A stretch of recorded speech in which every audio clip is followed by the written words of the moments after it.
here. How did you find out about his death? Somebody phoned me early in the morning of the 9th, and I was in bed. Fortunately, it was somebody very close to me who told me, and it was fortunate because I would have been up in another 5 or 10 minutes, and my automatic thing would have been to switch the radio on. To have heard it like that would have just been totaled me, you know. To have had it broken as I mean, it was bad enough hearing like that, but at least it was broken gently to me on the telephone.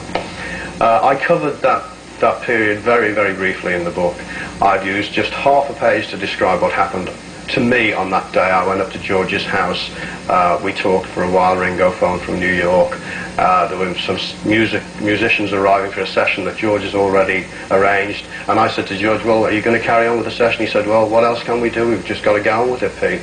So I covered it very, very briefly in the book because I think it's important that we don't dwell on John's death, but we remember his life because it was truly fantastic.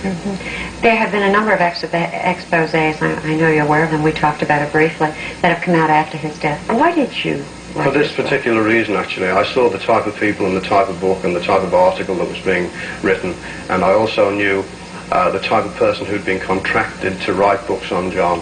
And although I never got involved in any way, we always kept our relationship very personal. He used to say to me all the time, Pete, for God's sake, will you please make as much money as you can out of knowing me? And I always used to refuse. I didn't want to inhibit our relationship at all. But when I saw what was happening after his death, I thought the time has come when I've got to put it down on record as it actually was. Not a glossed over picture, not a picture painted by a friend, a pretty picture of John Lennon, but all the facts in to get rid of all the rumour, the speculation, and all the rest of it.